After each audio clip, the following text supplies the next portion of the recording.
Olá, bem-vindo ao Entrevista, nesta série em que estamos debatendo, meta por meta, os desafios do Plano Nacional de Educação. Hoje, trataremos da meta 1, que fala sobre educação infantil. Para isso, nosso convidado é o professor Aloísio Araújo, da Escola Brasileira de Economia e Finanças, da FGV e do INPA. Vamos ouvir a meta. Meta 1. Universalizar, até 2016, a educação infantil na pré-escola para as crianças de 4 a 5 anos de idade e ampliar a oferta de educação infantil em creches, de forma a atender, no mínimo, 50% das crianças de até 3 anos até o final da vigência deste Plano Nacional de Educação. Vamos começar o programa de hoje já com uma pergunta da professora Nancy Macedo, de Educação Infantil. Vamos lá. Eu me chamo Nancy Macedo, dou aula para crianças de 4 a 5 anos. Eu gostaria de saber como é que o governo vai resolver a questão das creches, que os números são muito inferiores à demanda que é muito grande da população carente. Pois é, professor, essa pergunta é a mais básica delas, né? Assim, vamos conseguir atingir essa meta? E aí, lembrando que temos a meta de 0 a 3 anos e a meta de 4 e 5 anos. Tá, então vamos por parte.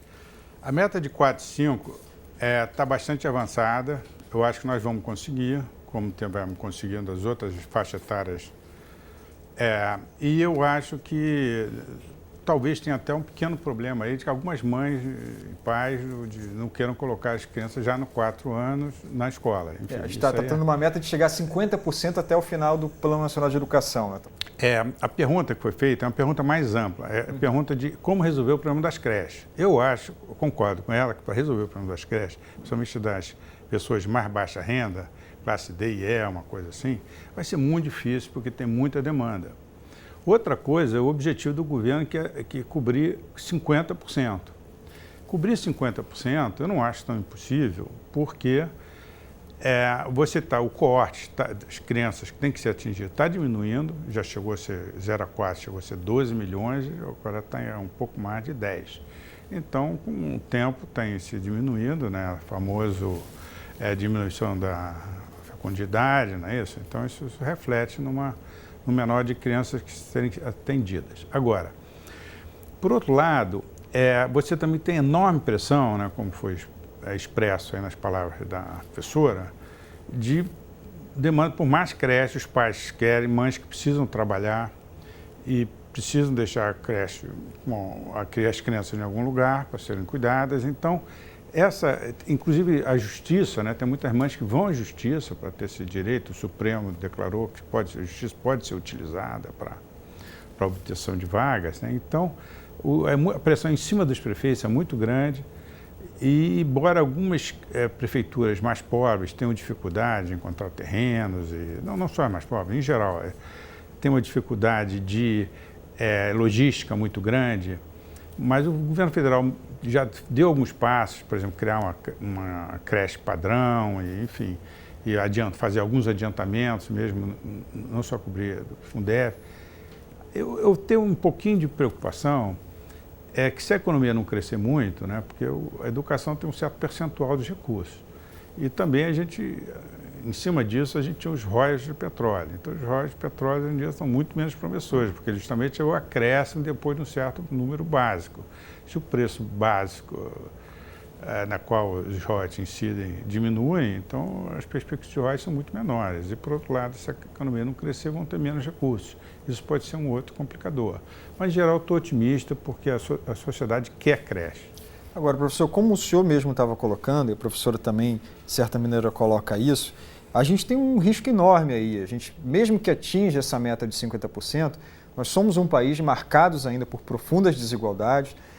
Os dados de 2013 do IBGE indicam que entre as famílias mais ricas, estamos quase lá nesse patamar, nesse percentual de 50%. Estamos lá em 46%, 47% de crianças de 0 a 3 matriculadas.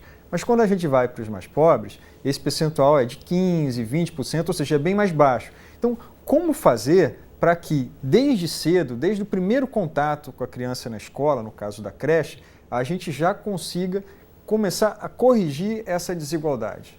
Bom, esse é um ponto muito importante, né? Quando você tenta conseguir a universalização, todo mundo vai estar na escola. Então, o pobre, o rico, isso é uma das grandes vantagens da universalização. Agora, quando você quer atingir só os 50%, obviamente, as mães mais vocais, que chegam assim, de classe C, tendem a conseguir mais. Também de prefeituras um pouco menos pobres, né, ou de classe média, uma coisa assim, já tem um pouco mais de recursos, são prefeitos mais articulados, vão mais a Brasília, etc., para conseguir recursos. Então, a tendência é você atingir essas metas com mais facilidade na classe C, até passar, talvez, os 50%. E a classe D e E, isso é um problema desse tipo de meta que não visa a universalização. Mas, no caso, você não pode visar a universalização, porque não é claro que é ótimo para colocar todas as crianças na creche, porque muitas mães, elas mesmas dispõem do tempo, avós, enfim, e fazem esse trabalho das creches dentro de casa. E por que gastar gasto público, fazer mais gasto público? Então, universalização, no máximo, é até 4 anos, digamos assim. Dali para baixo, tem que ser optativo.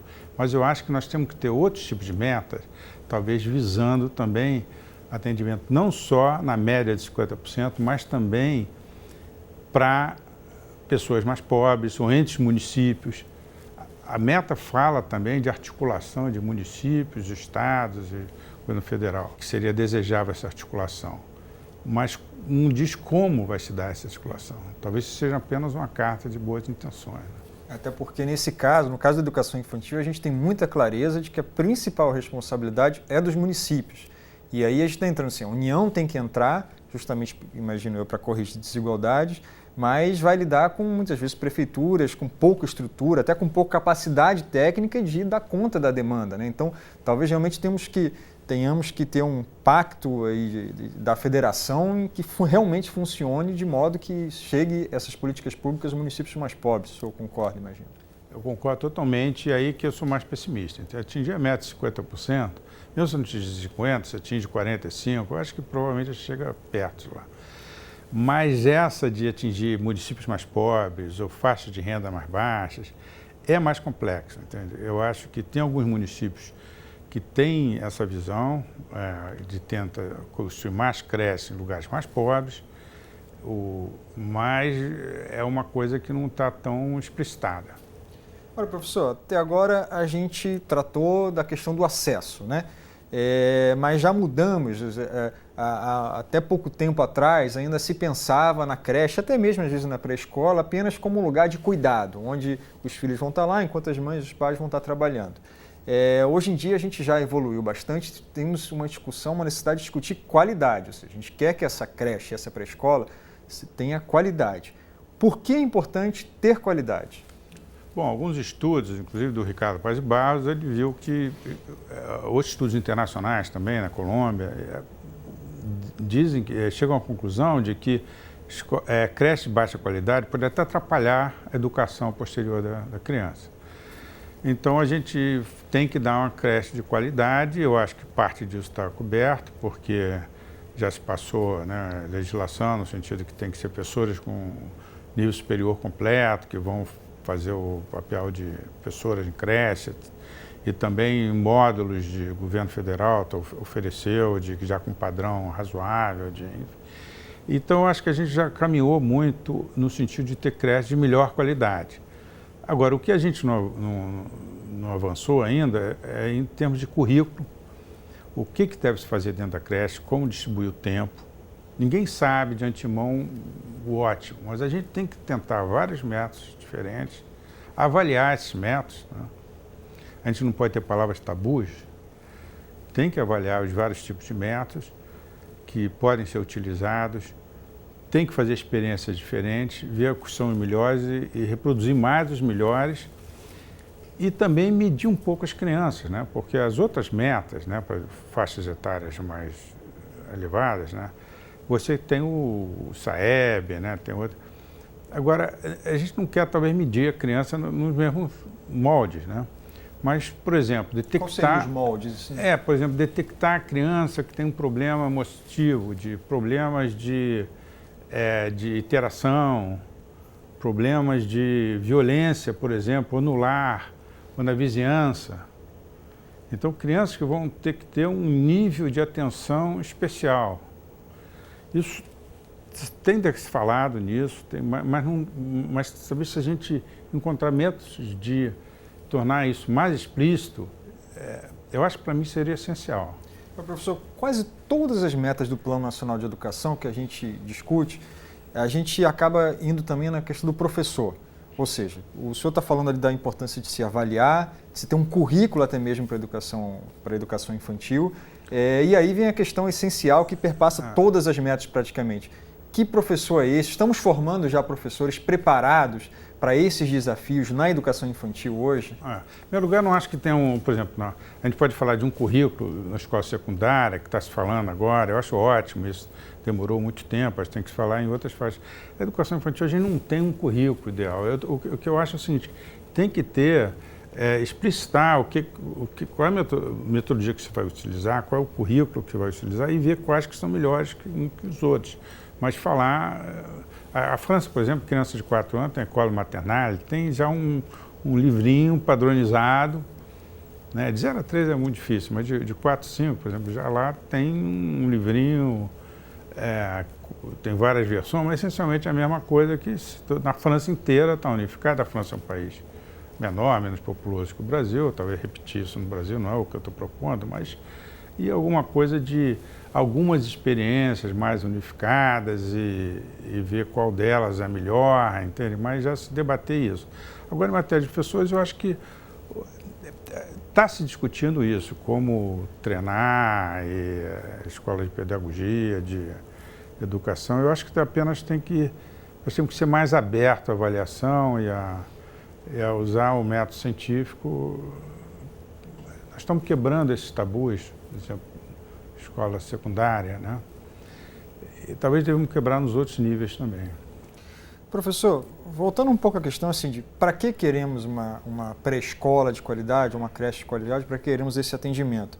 O senhor é um dos brasileiros mais próximos e que mais bem conhece o trabalho do professor James Heckman, Prêmio Nobel de Economia, que destacou muito e tem seu trabalho muito vinculado à importância do atendimento na primeira infância e do quanto é importante esse período para o resto da vida da pessoa, né? Tanto o atendimento em casa, o cuidado em casa, quanto também um bom atendimento de qualidade na escola. O que faz, quais são os benefícios de um atendimento de qualidade para o resto da vida de uma criança que tem acesso a uma boa creche, uma boa pré-escola? O trabalho do professor Heckman, junto com o professor Cunha, Flávio Cunha, um brasileiro que foi aluno dele, foi aluno da Escola de Economia também, aqui nossa, lá da Fundação, no mestrado, diz que a desigualdade que a gente observa em crianças de 4 ou 6 anos, de acordo com o nível social da mãe ou de acordo com a educação da mãe, permanece a vida toda. A diferença entre os quartis de renda permanece a vida toda. Então, se a gente quiser realmente fazer uma sociedade mais justa, resolver problemas, inclusive de desigualdades raciais, a gente tem que fazer essas intervenções muito precoces. Tem que começar desde cedo, né? Começar desde cedo. Tá bom, professor. Muito obrigado. Obrigado a você que nos assistiu e nós voltaremos no próximo programa Entrevista, nessa série que debate, meta por meta, o Plano Nacional de Educação. Te vejo lá.